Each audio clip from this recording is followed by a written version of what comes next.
Hail Satan!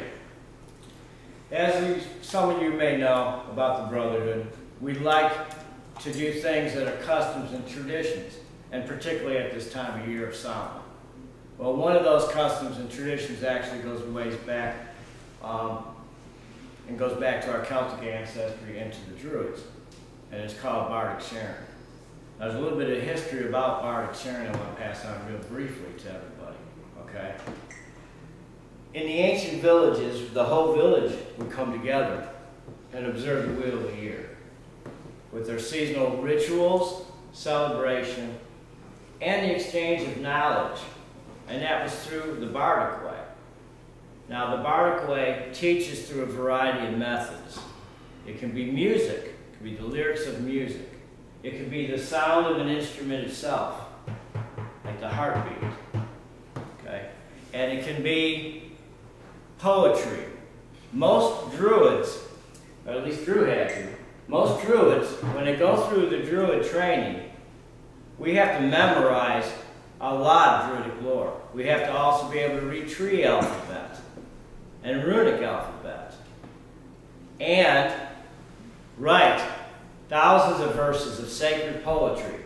Now, what I mean by sacred poetry is not just poetry for the sake of poetry and rhyme. It passes on legends from the craft that we pass on through this method. Now later, after the Druids and Bards' influence in Western Europe, the court of Queen Eleanor of Aquitaine, through the troubadours, decided that she was going to reenact these things and bring back the Bardic ways also. And they called it the troubadours and the minstrels that came to the court of Queen Eleanor. And they would exchange knowledge, they would do storytelling, they would play music, and they would do sacred verses of poetry. They were taught courtly love and chivalry. Now, you may not know it, chivalry goes hand in hand with Bardic work. And it's always been a handmaiden. Because later on, the nobility of Europe borrowed from the Bards and Druids, okay? Because our ancestry, those of us that have nobility from over there, our ancestry was, guess who? Those pagan cultures. Diane Portier descended from the Pictones, one of many Aquitanian tribes in that part of Gaul. I descend from the Vascones. The De Pauls were all Vascones, which was Basque, by the way.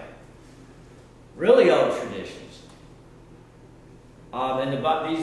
So basically, later on in those regions, the chieftains of the Celts and the women who were the high priestesses of the Celts and the shamans, they became the tribal leaders and lawgivers.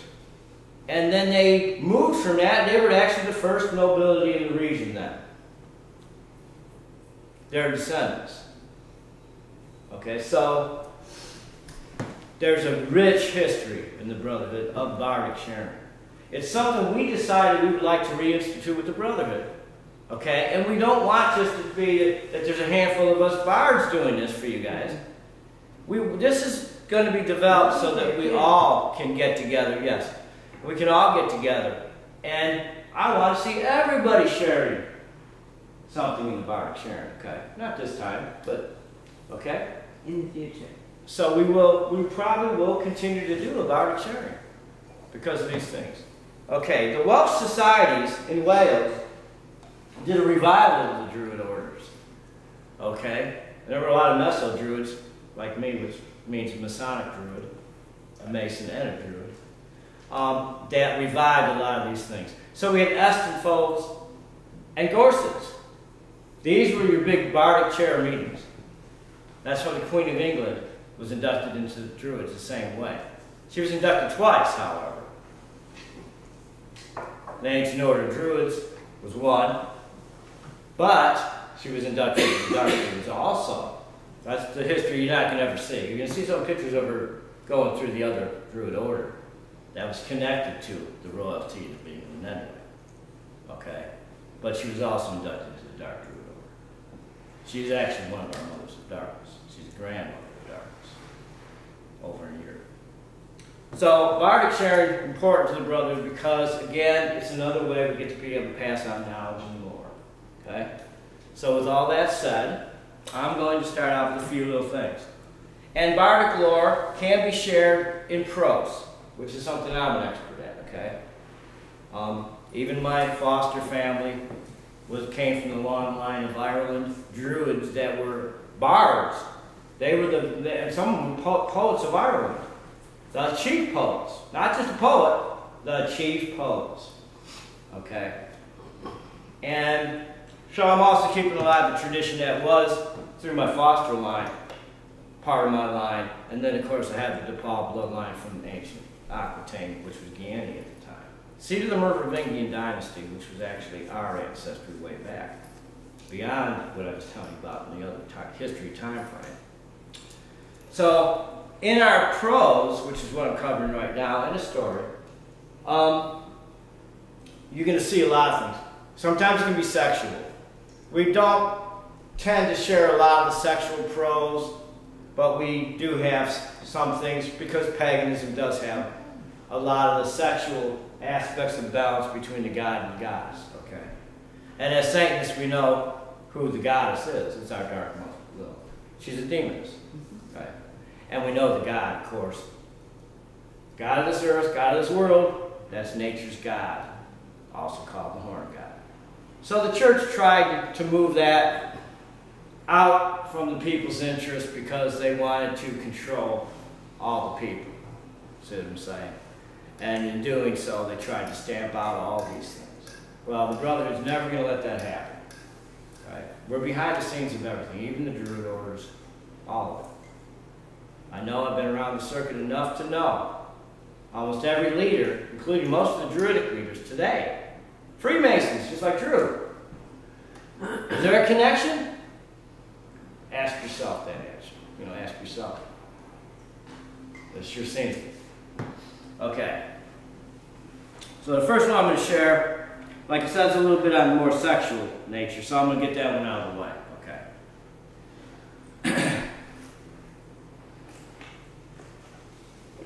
And this one's called, and these are all poems I wrote. Many of these I wrote for my wife, in fact. Okay.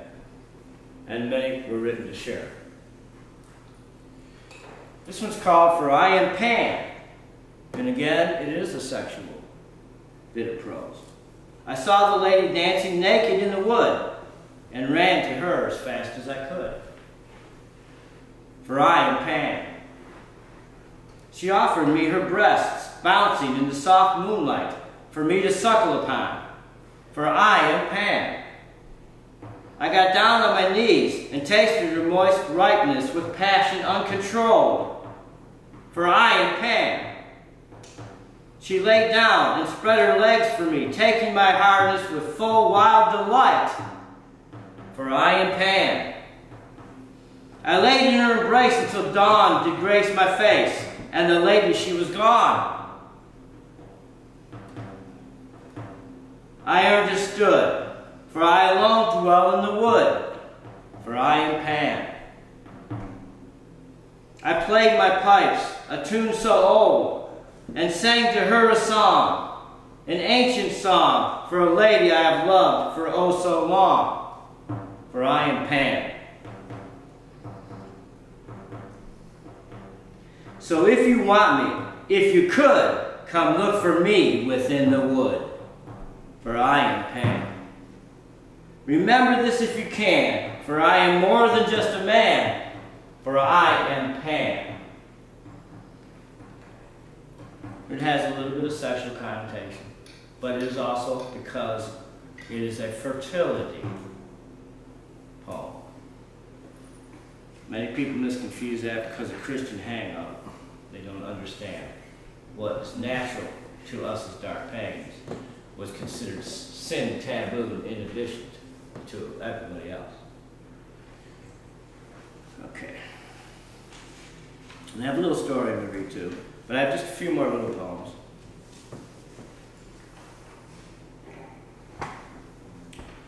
My destiny, to live like Pan and wear the old horn, This is my destiny, for this was I born. To serve the lady and the unicorn. This is my destiny, for this was I born. To keep alive the old ways, for all of my days. For this is my destiny, for this was I born. To live this way with words do not scorn.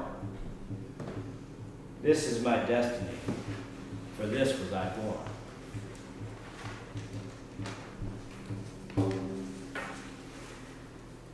The Sabbath, appropriate for this time of year. To Sabbath on the back of horse we did ride, under cover of darkness we hide, though in the old days on broom we have fly. Through the dark forest and over the stream, we heard the banshee wail and the old owl scream. Tales are told of our powers of old, and we with our spells could make treasures of gold. With Athame and pentacle of power, that very hour, we rode quickly past the old witch's tower, to Standing Stone Hill, which was our goddess's will. We invoked the old ones and danced the circle long, chanting and singing an old witch's song of the old ways of which we belong. Our energies were raised into the dark night, while the bright moon did cast ancient light. So with the lady and the Lord we do stand, and speak of the love we hold for this land, while standing in circles, holding hand in hand. And after the ancient pledges have been renewed, we ride back home with lives that are new.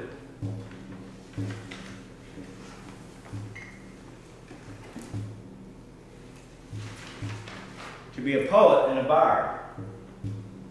This definitely falls in for me about it right now. To be a poet and a bard, for that have I lived and studied hard. Was it a fairy I have seen, or the Queen of May wearing her green? I see you, my lady, while invocation to the goddess you did sing, and held up the chalice and Standing Stone ring. I send you these words of lore and of love, carried in the heart of the white-winged dove. We played strings of harp and strummed an old tune, and passed down the craft with poetry, stories, and rune. We gathered in our circles of stone in old grove of trees, and drank honey mead made from the bees. I still pass down the lore that is old, and in my soul this story is told. Even now we're still seen with bonfire on the hill, because our kindred lives on, our spirits they can't kill. So whenever you see a Celtic cross, stone circle, or oak tree, it's there we live on and have been set free. Now you've heard this old story with words that are true, and the bards still live on in me and in you. To be a poet and a bard. For this have I lived and studied hard. Okay, this is my little storytelling time. It's very short, and I'm going to turn the floor over to Brother Belver. He's going to do a little bit of music demonstration for the bard to play. The Druid. It was a sad people that carried the body of the old Druid up the hill to be buried next to the Celtic cross of stone, as was his will. For he had for so long been their teacher. As they laid him in the grave, they saw that the sun was shining warmly, and knew the Mother Earth would cover him in a soft and loving way. And the birds were gaily singing all throughout the day. Upon the bottom stone, the foundation of the Celtic cross, were written these words: "Weep not, my friends, my children, for this is only just. This body that has hindered me has now returned to dust. So gather round now, people, from wisdom round do drink. The truth is that you are the kind of thoughts you think." The older folks smiled in silent affirmation, for there next to the grave was a small oak tree planted there earlier by the children.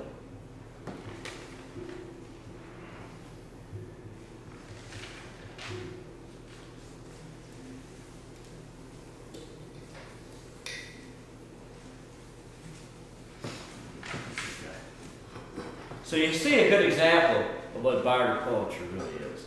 And we wanted to share bardic poetry that tells a tale. We actually have Dark Druid bardic poetry too. We're going to be sharing it in the upcoming fest, because I want to show you some of the similarities. You'll also see the Dark Druid bardic way is much darker.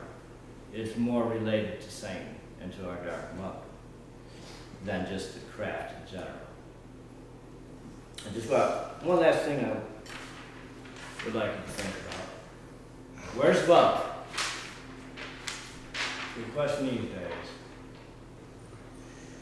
I called upon the goddess and asked her one day, where is love?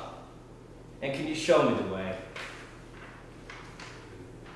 The goddess laughed at me, and she said, it's within your heart, but you must not yet see it. I asked the goddess, but how will I know? She said, you will find love, and you will begin to glow. At first I was frightened and afraid of what I'd find. But then she told me, it will be so kind. So then I asked her, what about this glow? She said, it's an inner feeling. That's how you will know. When the feeling hit me, I knew it was love, because I found the way back to you to love. Love is you, filling all the space in my heart.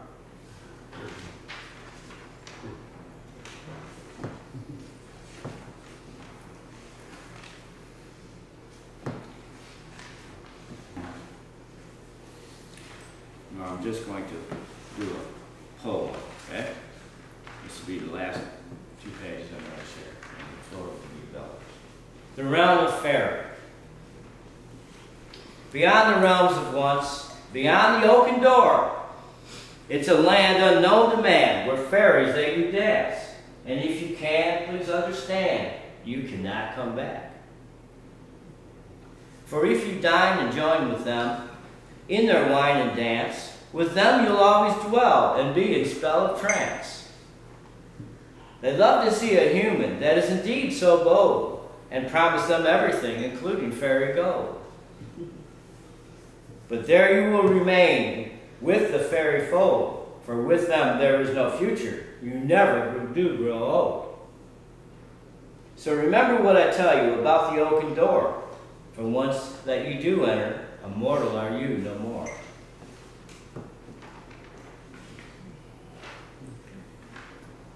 And in bardic poetry, you can do some that are very short even, but they have the power. You know. And this is 2 examples. And the floor is for the bellows. Stand in the stones. Stand in the stones that are so round. Stand, and love and luck shall then abound. Stand in the stones that are set for healing. Stand in the stones of legend revealing. Stand in the stones that sing ancient song. Whispering nights is what it said. Stand in the stones where we belong. Recollection. This is my last one, man. Sure. For today. Drink from the old well, the legends do tell, and never grow old, and be healed, we're told. Play the harp and sing an old tune, and fortune's favor on you will fall from stars and from the moon. Did this wisdom come from an ancient book of spells, or is it merely a part of the Celtic Book of Kells?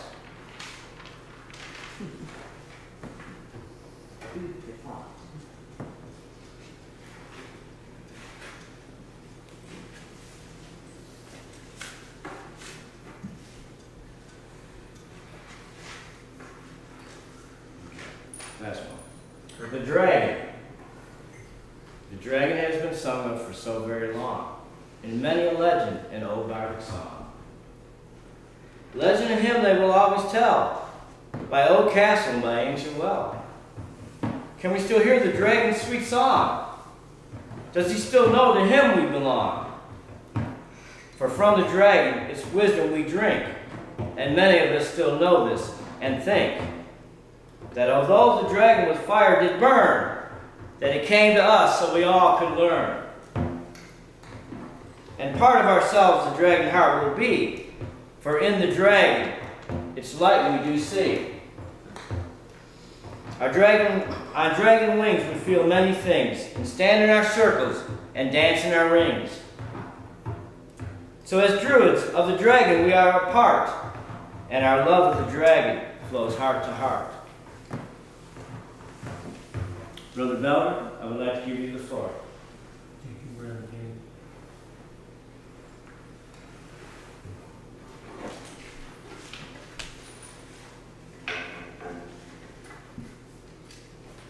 Good afternoon, good morning. The storytelling that Dad just did was a way for us to communicate ourselves in a time when the church began to make it entirely unacceptable, after they had misappropriated our history and our culture, and they had changed it into their own belief structure with their own names. So we lived in the very most inaccessible places, cold, wet, just punishing. But our options were two: live our craft and our path, or join the following. And so frostbite it was. Before I even touch this drum with anything other than my fingers, I'd like to say a few things about how in everyday life we miss things that come from the Druidic culture. Flannel shirt. Lumberjacks. What did they wear? They wore tartans with buttons on them. And everyone thought, my tartan, I decided. Yep. Everyone thought, oh, well, that's a lumberjack thing. No, that was a tribal thing. Those people lived and died for trees. And it also brought them bounty. In this case, monetary bounty. And it also brought them homes. It brought the sacrifice of the tree, brought us heat and warmth.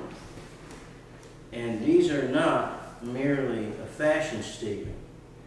At one point, red, black, and gold was the only lumberjack shirt that you would see. And that was a tartan, and that's of Dad's family line as well. And with that being said,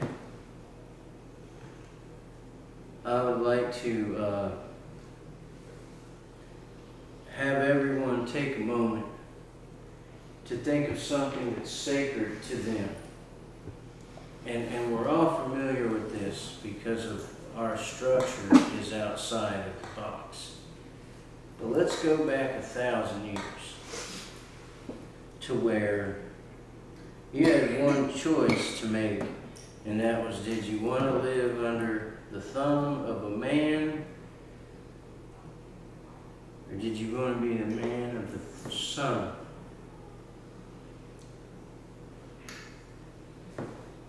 Did you want to be underneath the Son of Man, or did you want to be a man of the sun?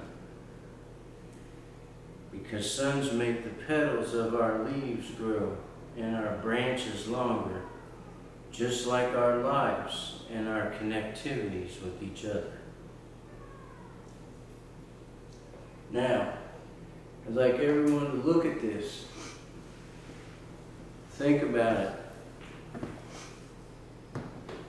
Guess what? I'm not going to play it.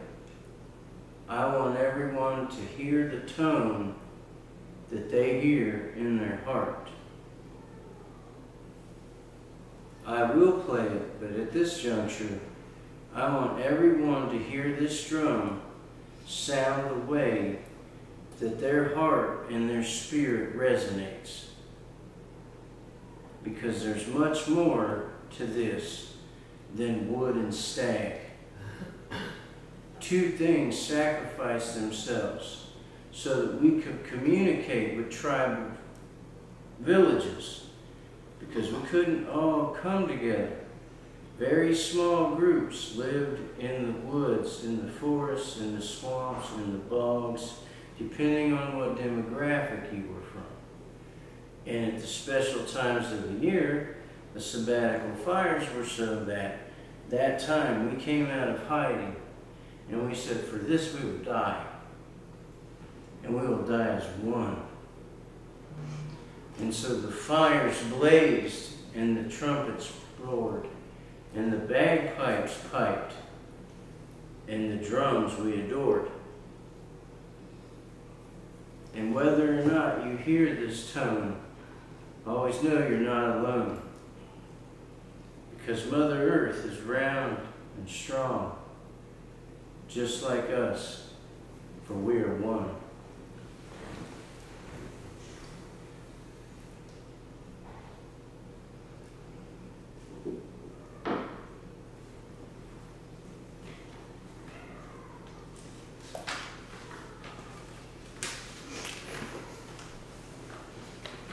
And as Dad did and was explaining, the bards did give messages. Now, I'm fortunate enough to take some of the eloquence out of my message and be more black and white, because I've been given that absolute gift by the people that have died under the thumb of the oppressors. And now we have this gift. We're allowed to gather. We're allowed to celebrate. We're allowed to be loud and rebel and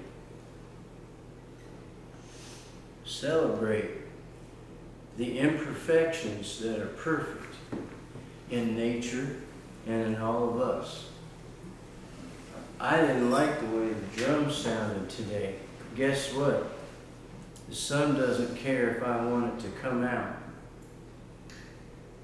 The sky doesn't care if I don't want it to weep on me. It will do what it does. So that's why I wanted everyone to hear this drum in their own soul. Because when I play it, it will sound differently than what your heart resonates. Just like the unexpectedness of every day. Every breath, every step, that's my ritual. If I make it from point A to B, ritual completed. If I communicate with someone, we look each other in the eyes and feel our heartstrings together, ritual completed. If I make a meal that sustains my family, ritual completed. It's not just the pageantry. Every simple thing is as complex as this earth planet that we live on. I'd like to share a story that I wrote. It's entitled, If You Were. And forgive me if I become emotional. If you were a full-blooded Native American, would the cultures and beliefs of your ancestors be your constant priority? Or would you instead yell and scream to a false man-made God for guidance and acceptance? Or would you instead hold steadfast to your people, your culture, your heritage, and your very foundation? I most certainly hope you would not break or compromise. I am indigenous to Europe.